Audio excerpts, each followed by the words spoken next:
Salam Rahayu, selamat datang kembali di channel Kak Tika Jurnal Spiritual. Semoga teman-teman semua tetap dalam keadaan sehat-sehat saja. Seperti biasa, ini adalah analisis bacaan Vedic Astrology. Dan kali ini saya share energi Mars yang transit di Gemini di tanggal 16 Oktober 2022. Kemudian Mars akan retrograde di Gemini juga di tanggal 30 Oktober 2022. Dan di tanggal 25 Oktober terjadi gerhana matahari parsial, artinya gerhana matahari tidak total. Gerhana matahari atau solar eclipse kali ini terjadi di Scorpio. Sebelumnya, Mars berada di Taurus. Lord dari Taurus adalah Venus. Ketika Mars berada di Taurus, sebagian dari kita merasakan energi ini dengan menyukai hal-hal yang bersifat materi, hal-hal yang bersifat duniawi, sangat percaya diri. Kita juga suka memasak, memilih makanan-makanan yang bergizi untuk kita ataupun orang-orang bagian dari keluarga kita, dan tentunya menyukai makan makanan yang mewah. Tertarik untuk menghias diri dan berpakaian-pakaian yang bagus, yang menarik. Ketika Mars transit in Gemini, Mars adalah energi elemen api, sementara Gemini elemennya adalah udara. Lord dari Gemini adalah Merkuri. Teman-teman bisa lihat chart pada layar monitor. Venus saat ini berada di area sosial, pertemanan, dan juga pubertas serta asmara, masa remaja. Bersama dengan Merkuri, Sun, dan Ketu. Jadi ada 4 energi berada di area ini. Mars adalah elemen api yang akan memberikan kita kepercayaan diri, keyakinan, dan keberanian. Namun Merkuri adalah energi kecepatan dan kecerdasan intelektual. Mars dan Gemini energinya sama-sama cepat. Namun Mars lebih mengandalkan energi dari action, fisiknya, sementara Merkuri lebih mengandalkan dari kelincahan dan juga intelektualitasnya. Ketika Mars berada di Gemini, maka ini seperti kompetisi antara kecepatan kita dalam mengambil tindakan, action kita, dan juga kecepatan kita dalam berpikir.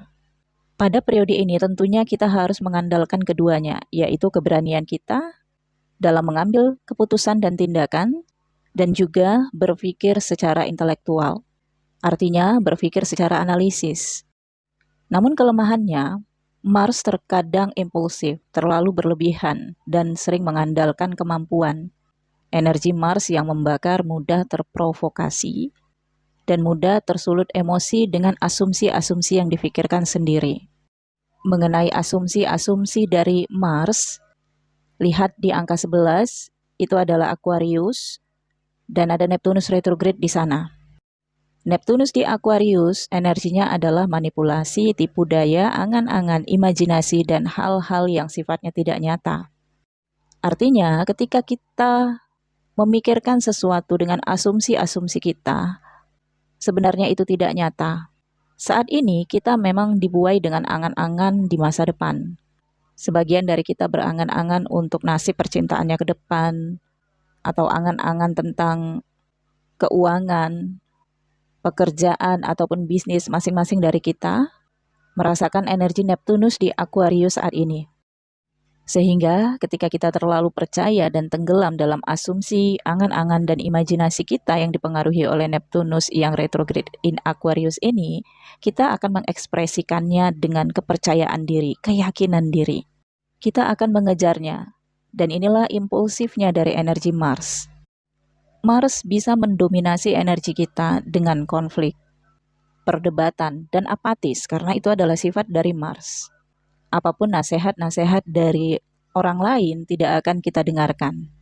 Karena energi Mars ini kan kalau udah jatuh baru jera.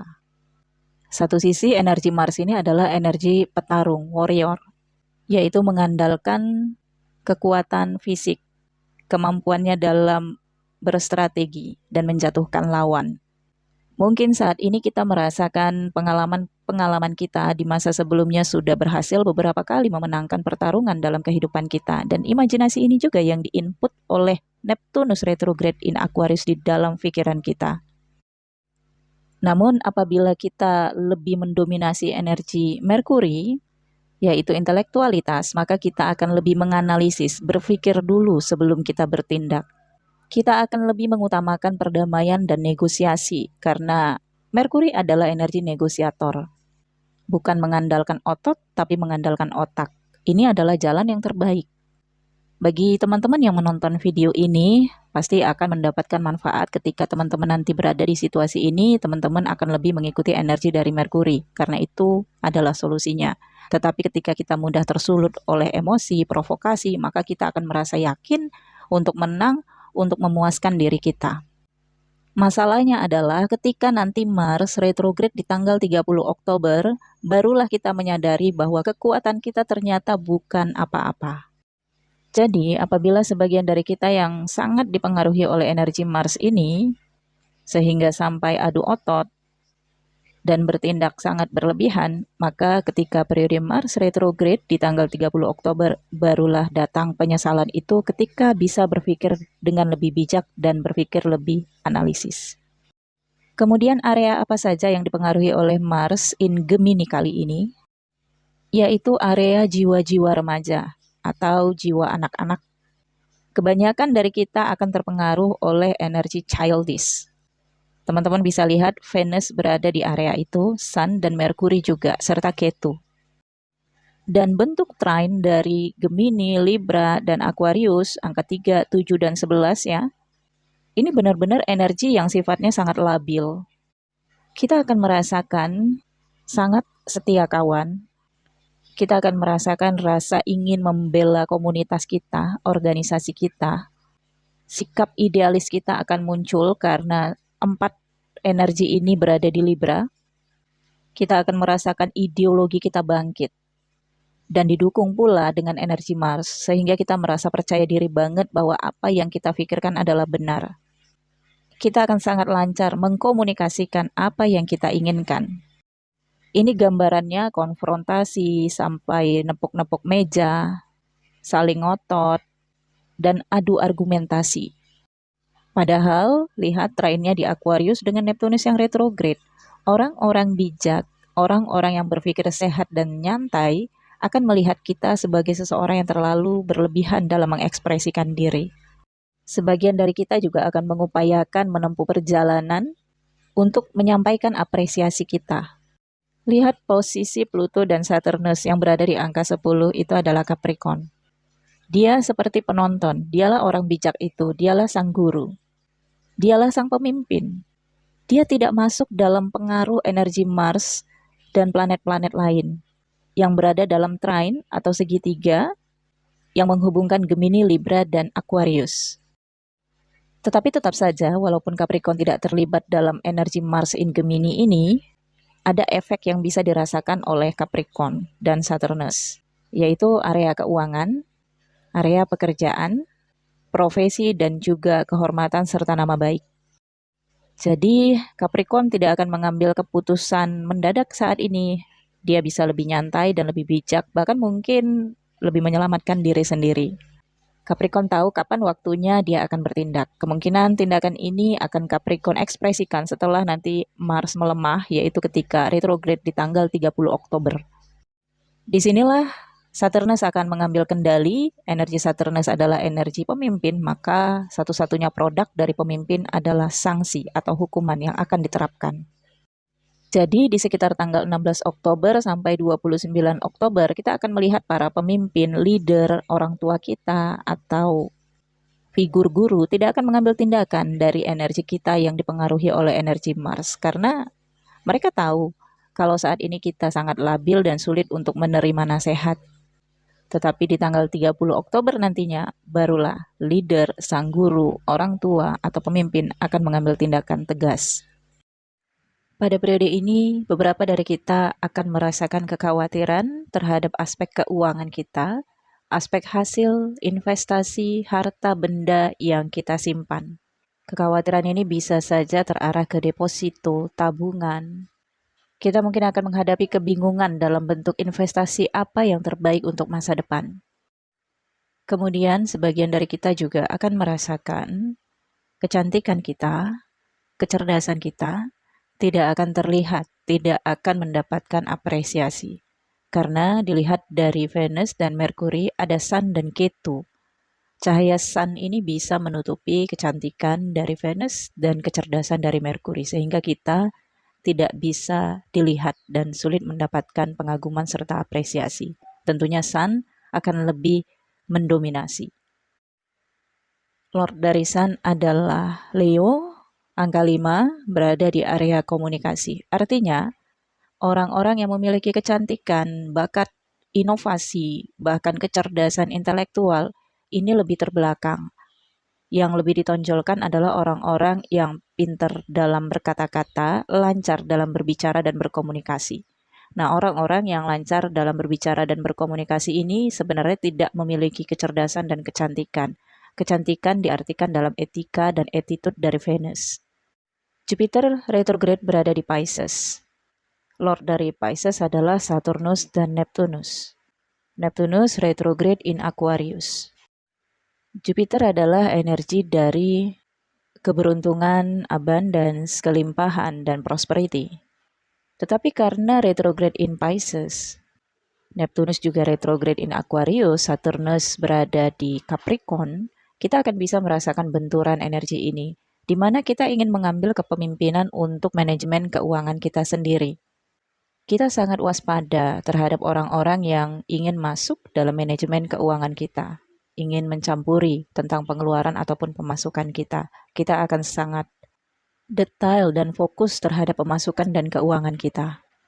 Sebagian dari kita akan memegang prinsip kehati-hatian. Tetapi masalahnya adalah ketika Neptunus retrograde in Aquarius, tadi sudah saya sampaikan, energinya adalah manipulatif dan menciptakan asumsi-asumsi di masa depan yang sifatnya imajinasi, angan-angan yang sulit untuk bisa kita buktikan. Kalaupun kita membutuhkan pembuktiannya, maka kita butuh waktu. Artinya di sini akan ada sebagian dari kita yang sangat berhati-hati dalam mempergunakan keuangannya, tetapi justru menginvestasikan uangnya pada tempat yang salah atau tempat yang bersifat manipulatif. Kecenderungan dari energi ini adalah ketika kita tidak berhayal, tidak berimajinasi, tidak berangan-angan mendapatkannya, bisa saja kita akan mendapatkannya. Tetapi ketika kita berasumsi, bahkan sangat detail menganalisis keuangan kita dan investasi kita, justru kita bisa tertipu dengan imajinasi dan angan-angan kita. Yang tak terduga bisa terjadi.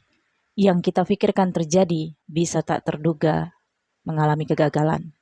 Situasi ini labil, chaos, dan konflik. Bisa dirasakan sejak Mars transit di awal Oktober sampai nanti di tanggal 29 Oktober. Namun di tanggal 25 Oktober terjadi solar eclipse in Scorpio. Meskipun gerhana kali ini sebagian, tetapi energinya bisa membantu kita memperjelas situasi kita, memperlihatkan realistisnya situasi kita. Sehingga sebagian angan-angan, imajinasi kita tersingkirkan dengan sebagian fakta-fakta yang kita dapatkan. Lord dari Scorpio adalah Pluto dan Saturnus, berada di Capricorn. Aspekting dari solar eclipse kali ini adalah Taurus. Lord dari Taurus adalah Venus. Gerhana matahari adalah awal dari satu periode dan mengakhiri periode yang lama. Di bulan Oktober ini full moon juga terjadi di Aries. Full moon in Aries adalah penyelesaian satu periode dalam jangka 1 tahun perjalanan kehidupan kita, sejak dimulai dari new moon in Aries 1 tahun sebelumnya. Jadi gerhana matahari kali ini secara tidak langsung menyoroti Venus dan Merkuri serta Libra. Secara langsung menyoroti Taurus. Pluto adalah energi perubahan, energi transformasi, pengakhiran dari siklus yang lama menuju siklus yang baru. Menutup lembaran lama dan membuka lembaran baru. Pluto adalah energi death or loss. Venus, Sun, dan Merkuri juga conjunction di Libra. Makna dari keseluruhan energi ini adalah apapun yang kita perjuangkan untuk seseorang ataukah untuk komunitas, untuk organisasi, untuk perusahaan, atau untuk negara sekalipun, tidak terlihat sama sekali. Tetapi kita harus tetap mempertahankan perjuangan kita, karena ada masanya nanti ketika Saturnus transit in Aquarius, kita akan mendapatkan hasil dari perjuangan kita. Setidaknya kita akan melihat apa yang kita perjuangin selama ini menguntungkan atau terselamatkan. Nah, ketika pada periode ini nantinya kita justru melihat bahwa kita telah melakukan kesalahan, artinya kita sudah mendapatkan energi penuh dari Mars yang transit in Gemini yang tadi di awal saya katakan. Yang artinya kita salah jalan, salah langkah kemarin.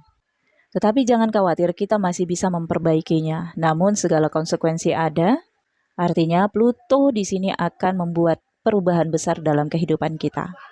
Jadi, bagi teman-teman yang berada di titik ini, salah harus mengaku salah. Maka ini adalah salah satu langkah dari teman-teman menghadapi pelajaran hidup dulu, baru akan dinaikkan derajatnya oleh alam.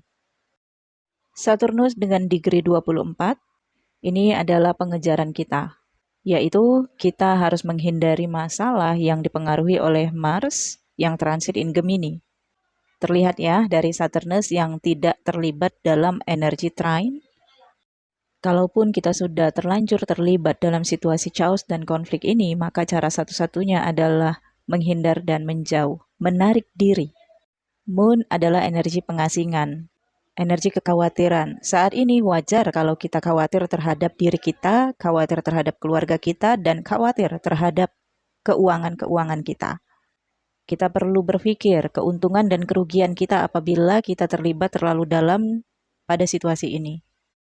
Karena energi transformasi yang disoroti oleh gerhana matahari kali ini adalah area keuangan, kekayaan atau harta yang sudah kita kumpulkan karena aspektingnya ke Taurus. Kemudian juga area Venus, yaitu orang-orang yang kita cintai atau orang-orang yang mencintai kita. Dan kemudian area dari Merkuri, yaitu kecerdasan kita dan intelektualitas kita. Ilmu dan kecerdasan kita, kemampuan kita juga harus kita lindungi saat ini. Karena jangan sampai kecerdasan kita dipergunakan atau kita pergunakan untuk hal-hal yang tidak bermanfaat, untuk hal-hal yang hanya menjadi penyesalan.